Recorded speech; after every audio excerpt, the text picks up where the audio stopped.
the Cybrarian presents Robert E. Howard's Conan, The Pool of the Black One. Disclaimer: the following story may contain violence, references to sex, and language that may offend. Music by Solar Flare. Images by Sven Schueurmeier, Mark Sun, Austin Neill, and Scott Umstattd.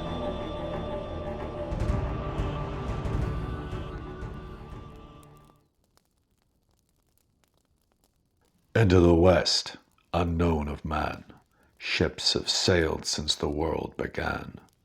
Read, if you dare, what Skelos wrote, with dead hands fumbling his silken coat, and follow the ships through the wind-blown wrack. Follow the ships that come not back. Chapter 1.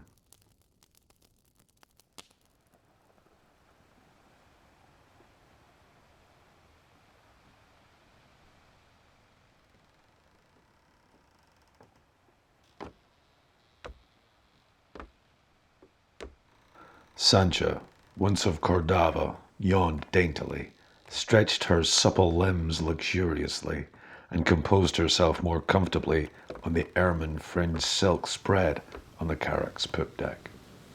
The crew watched her, with burning interest from waist and forecastle. She was lazily aware, just as she was also aware that her short silk kirtle veiled little of her voluptuous contours from their eager eyes. Wherefore she smiled innocently and prepared to snatch a few more winks before the sun, which was just thrusting its golden disk above the ocean, should dazzle her eyes. But in that instant a sound reached her ears unlike the creaking of timbers, thrum of cordage, and lap of waves. She sat up, her gaze fixed on the rail, over which, to her amazement, a dripping figure clambered. Her dark eyes opened wide, her red lips parted in an O of surprise. The intruder was a stranger to her. Water ran in rivulets from his great shoulders and down his heavy arms. His single garment, a pair of bright crimson silk breeks, was soaking wet, as was his broad gold-buckled girdle and the sheathed sword it supported. As he stood at the rail, the rising sun etched him like a great bronze statue. He ran his fingers through his streaming black mane, and his blue eyes lit as they rested on the girl. "Who are you?" she demanded. "Whence did you come?" He made a gesture towards the sea that took in a whole quarter of the compass, while his eyes did not leave her supple figure. "Are you a merman, that you rise up out of the sea?" she asked, confused by the candor of his gaze, though she was accustomed to admiration. Before he could reply, a quick step sounded on the boards, and the master of the carrack was glaring at the stranger, fingers twitching at sword hilt. "Who the devil are you, sirrah?" this one demanded in no friendly tone. "I am Conan," the other answered imperturbably. Sancha pricked up her ears anew. She had never heard Zingaran spoken with such an accent as the stranger spoke it. "And how did you get aboard my ship?" The voice grated with suspicion. "I swam." "Swam!" exclaimed the master angrily. "Dog, would you jest me? We are far beyond sight of land. Whence did you come?" Conan pointed with a muscular brown arm towards the east, banded in dazzling gold by the lifting sun. "I came from the islands." "Oh?" The other regarded with increased interest. Black brows drew down over scowling eyes, and the thin lip lifted unpleasantly. "So you are one of those dogs of the Barakkans?" A faint smile touched Conan's lips. "And do you know who I am?" his questioner demanded. "This ship is the Wastrel, so you must be Zaporavo." "Aye." It touched the captain's grim vanity that the man should know him. He was a tall man, tall as Conan, though of leaner build. Framed in his steel merion, his face was dark, saturnine and hawk-like, wherefore men called him the Hawk. His armour and garments were rich and ornate, after the fashion of his Angaran grandee. His hand was never far from his sword hilt. There was little favour in the gaze he bent on Conan, Little love was lost between Zingaran renegades and the outlaws who invested the Baraka Islands off the coast of Zingara. These men were mostly sailors from Argos, with a sprinkling of other nationalities. They raided the shipping and harried the Zingaran coast towns, just as Zingaran buccaneers did, but these dignified their profession by calling themselves freebooters, while they dubbed the Barakans pirates. They were neither the first nor the last to gild the name of thief. Some of these thoughts passed through Zaporavo's mind as he toyed with his sword hilt and scowled at his uninvited guest. Conan gave no hint of what his own thoughts might be. He stood with folded arms, as placidly as if upon his own deck. His lips smiled, and his eyes were untroubled. "What are you doing here?" the freebooter demanded abruptly. "I found it necessary to leave the rendezvous at Tortagi before moonrise last night," answered Conan. "I departed in a leaky boat and rowed and bailed all night. Just at dawn I saw your topsail and left the miserable tub to sink, while I made better speed in the water." "There are sharks in these waters," growled Zaporavo, and was vaguely irritated by the angry shrug of the mighty shoulders. A glance towards the waist showed a screen of eager faces staring upward. A word would send them leaping up on the poop in a storm of swords that would overwhelm such a fighting man as the stranger looked to be. "Why should I burden myself with every nameless vagabond the sea casts up?" snarled Zaporavo, his look and manner more insulting than his words. "A ship can always use another good sailor," answered the other without resentment. Zaporavo scowled, knowing the truth of that assertion. He hesitated, and doing so lost his ship, his command, his girl, and his life.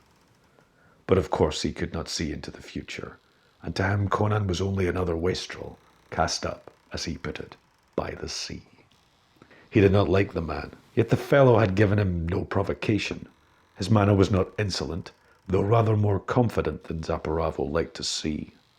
"You'll work for your keep," snarled the hawk. "Get off the poop, and remember, the only law here is my will." The smile seemed to broaden on Conan's thin lips. Without hesitation, but without haste, he turned and descended into the waist.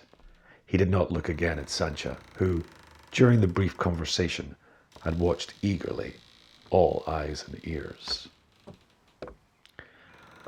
As he came into the waist, the crew thronged about him, Zingarans, all of them, half naked, their gaudy silk garments splashed with tar, jewels glinting in earrings and dagger hilts. They were eager for the time-honored sport of baiting the stranger. Here he would be tested, and his future status in the crew decided. Up on the poop, Zaporavo had already forgotten about the stranger's existence, but Sancha watched, tense with interest. She had become familiar with such scenes, and knew the baiting would be brutal, and probably bloody. But her familiarity with such matters was scanty compared to that of Conan.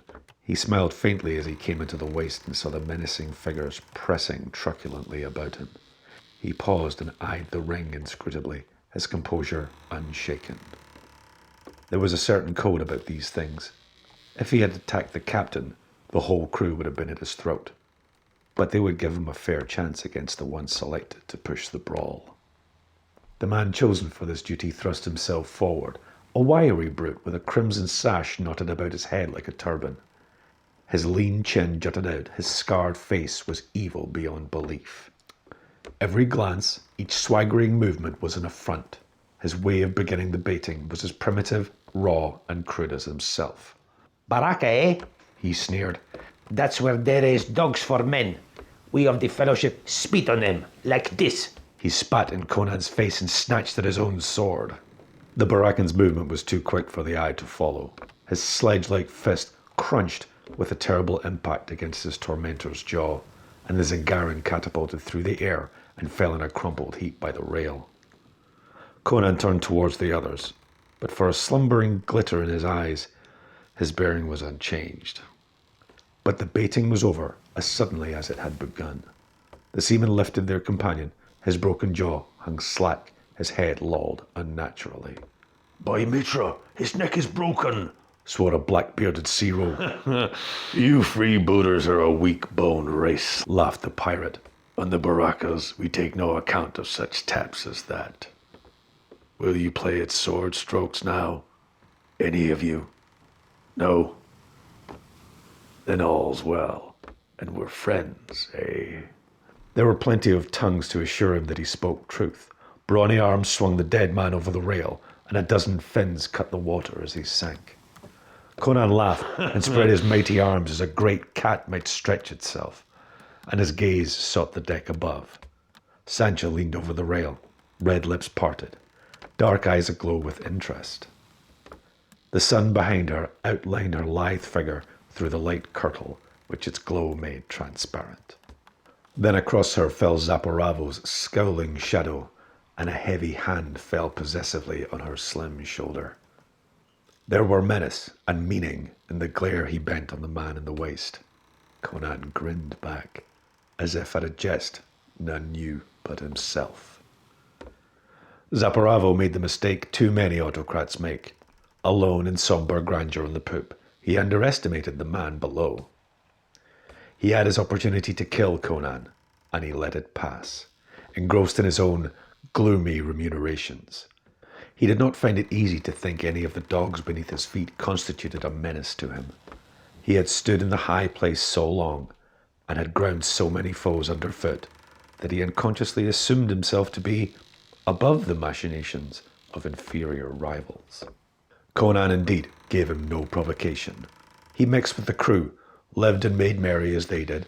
He proved himself a skilled sailor, and by far the strongest man any of them had seen.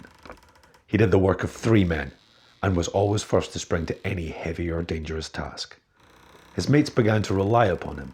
He did not quarrel with them, and they were careful not to quarrel with him. He gambled with them, putting up his girdle and sheath for a stake, won their money and weapons, and gave them back with a laugh. The crew instinctively looked towards him as the leader of the forecastle. He vouchified no information as to what caused him to leave the barracas, but the knowledge that he was capable of a deed bloody enough to have exiled him from that wild band increased the respect felt towards him by the fierce freebooters. Towards Zaporavo and the mates, he was imperturbably courteous, never insolent or servile. The dullest was struck by the contrast between the harsh, taciturn, gloomy commander and the pirate whose laugh was gusty and ready, who roared ribald songs in a dozen languages, guzzled ale like a topper, and apparently had no thought for the morrow. Had Zaporova known he was being compared, even though unconsciously, with the man before the mast, he would have been speechless with amazed anger. But he was engrossed with his broodings, which had become blacker and grimmer as the years crawled by, and with his vague grandiose dreams, and with the girl whose possession was a bitter pleasure, just as all his pleasures were. And she looked more and more at the black-maned giant who towered among his mates at work or play. He never spoke to her, but there was no mistaking the candor of his gaze. She did not mistake it, and she wondered if she dared the perilous game of leading him on. No great length of time lay between her and the palaces of Cordava, but it was as if a world of change separated her from the life she had lived before Zaporavo tore her screaming from the flaming caravel his wolves had plundered. She, who had been the spoiled and petted daughter of the Duke of Cordava, learned what it was to be a buccaneer's plaything. And because she was supple enough to bend without breaking, she lived where other women had died. And because she was young and vibrant with life, she came to find pleasure in the existence.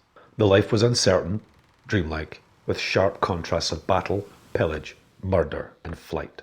Zaporavo's red visions made it even more uncertain than that of the average freebooter. No one knew what he planned next.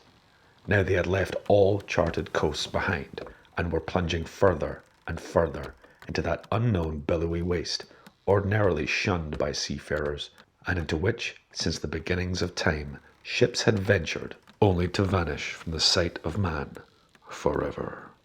All known lands lay behind them, and day upon day the blue, surging immensity lay empty to their sight. Here there was no loot, no town to sack, nor ships to burn. The men murmured, though they did not let their murmurings reach the ears of their implacable masters, who tramped the poop deck day and night in gloomy majesty, or pored over ancient charts and time-yellowed maps, reading in tomes that were crumbling masses of worm-eaten parchment. At times he talked to Sancha, wildly it seemed to her, of lost continents and fabulous isles, dreaming unguessed amidst the blue foam of nameless gulfs, where horned dragons guarded treasures gathered by pre-human kings long, long ago. Sancha listened, uncomprehending, hugging her slim knees, her thoughts constantly roving away from the words of her grim companion, back to a clean-limbed bronze giant whose laughter was gusty and elemental as the sea wind. So, after many weary weeks, they raised land to westward, and at dawn dropped anchor in a shallow bay, and saw a beach which was like a white band bordering an expanse of gently grassy slopes, masked by green trees. The wind brought scents of fresh vegetation and spices, and Sancha clapped her hands with glee at the prospect of adventuring ashore. But her eagerness turned to sulkenness when Zaporavo ordered her to remain aboard until he sent for her. He never gave any explanation for his commands, so she never knew his reason, unless it was the lurking devil in him that frequently made him hurt her without cause. She lounged sulkily on the poop and watched the men row ashore through the calm water that sparkled like liquid jade in the morning sunlight. She saw them bunched together on the sands, suspicious, weapons ready, while several scattered out through the trees that fringed the beach. Among these, she noted, was Conan. There was no mistaking his tall brown figure with its springy step. Men said he was no civilized man at all, but a Cimmerian, one of those barbaric tribesmen who dwelt in the grey hills of the far north, and whose raids struck terror in their southern neighbours. At least she knew that there was something about him, some super vitality or barbarism that set him apart from his wild mates. Voices echoed along the shore as the silence reassured the buccaneers. The clusters broke up as men scattered along the beach in search of fruit. She saw them climbing and plucking among trees, and her pretty mouth watered. She stamped a little foot and swore with a proficiency acquired by association with her blasphemous companions. The men on the shore had indeed found fruit, and were gorging on it, finding one unknown golden skin variety especially luscious. But Zaporavo did not seek or eat fruit. His scouts, having found nothing indicating men or beasts in the neighbourhood, he stood staring inland, at the long reaches of grassy slopes melting into one another. Then, with a brief word, he shifted his sword belt and strode in under the trees. His mate expostulated with him against going alone, and was rewarded with a savage blow in the mouth. Zaporavo had his reasons for wishing to go alone. He desired to learn if this island were indeed that mentioned in the mysterious book of Skelos, whereon nameless sages aver strange monsters guard crypts filled with hieroglyph careen gold. Nor, for murky reasons of his own, did he wish to share his knowledge, if it were true, with anyone, much less his own crew. Sancha, watching eagerly from the poop, saw him vanish into the leafy fastness. Presently, she saw Conan, the Barakan, turn, glance briefly at the men scattered up and down the beach. Then the pirate went quickly in the direction taken by Zaporavo, and likewise vanished among the trees. Sancha's curiosity was piqued. She waited for them to reappear, but they did not. The seamen still moved aimlessly up and down the beach, and some had wandered inland. Many had lain down in the shade to sleep. Time passed, and she fidgeted it about restlessly. The sun began to beat down hotly, in spite of the canopy above the poop deck. Here it was warm, silent, draggingly monotonous. A few yards away across a band of blue shallow water, the cool, shady mystery of a tree-fringed beach and a woodland-dotted meadow beckoned her. Moreover, the mystery concerning Zaporavo and Conan tempted her. She well knew the penalty for disobeying her merciless master, and she sat for some time, squirming with indecision. At last she decided it was worth even one of Zaporavo's whippings to play truant. And with no more ado, she kicked off her soft leather sandals, slipped out of her kirtle, and stood up on the deck naked as Eve. Clambering over the rail and down the chains, she slid into the water and swam ashore. She stood on the beach a few moments, squirming as the sands tickled her small toes, while she looked for the crew. She saw only a few, at some distance up or down the beach. Many were fast asleep under trees, bits of golden fruit still clutched in their fingers. She wondered why they should sleep so soundly, so early in the day. None hailed her as she crossed the white girdle of sand and entered the shade of the woodland. The trees, she found, grew in irregular clusters, and between these groves stretched out rolling expanses of meadow-like slopes. As she progressed inland, in the direction taken by Zaporavo, she was entranced by the green vistas that unfolded gently before her. Soft slope beyond slope, carpeted with green swards and dotted with groves. Between the slopes lay gentle declivities likewise swarded. The scenery seemed to melt into itself, or each scene into the other. The view was singular, at once broad and restricted. Over all, a dreamy silence lay like an enchantment. Then she came suddenly onto the level summit of a slope, circled with tall trees, and the dreamily fairy-like sensation vanished abruptly at the sight of what lay on the reddened and trampled grass. Sancha, involuntarily, cried out and recoiled, then stole forward, wide-eyed, trembling in every limb. It was Zaporavo who lay there on the sward, staring sightlessly upwards, a gaping wound in his breast. His sword lay near his nerveless hand. The hawk had made his last swoop. It is not to be said that Sancha gazed on the corpse of her lord without emotion. She had no cause to love him, yet she felt at least the sensation any girl might feel when looking on the body of the man who was first to possess her. She did not weep or feel any need of weeping, but she was seized by a strong trembling. Her blood seemed to congeal briefly, and she resisted a wave of hysteria. She looked about her for the man she expected to see. Nothing met her eyes but the ring of a tall, thickly leaved forest giants in the blue slopes beyond them. Had the freebooter's slayer dragged himself away, mortally wounded? No bloody tracks led away from the body. Puzzled, she swept the surrounding trees, stiffened as she caught a rustle in the emerald leaves that seemed not to be of the wind. She went towards the trees, staring into the leafy depths. "Conan!" Her call was inquiring. "Conan! Conan!" Her voice sounded strange and small in the vastness of silence that had grown suddenly tense. Her knees began to tremble as a nameless panic swept over her. "Conan!" she cried desperately. "It is I, Sancha! Where are you? Please, Conan! Please, Conan!" Her voice faltered away. Unbelieving horror dilated her brown eyes. Her red lips parted to an inarticulate scream. Paralysis gripped her limbs. Where she had such desperate need of swift flight, she could not move. She could only shriek, wordlessly.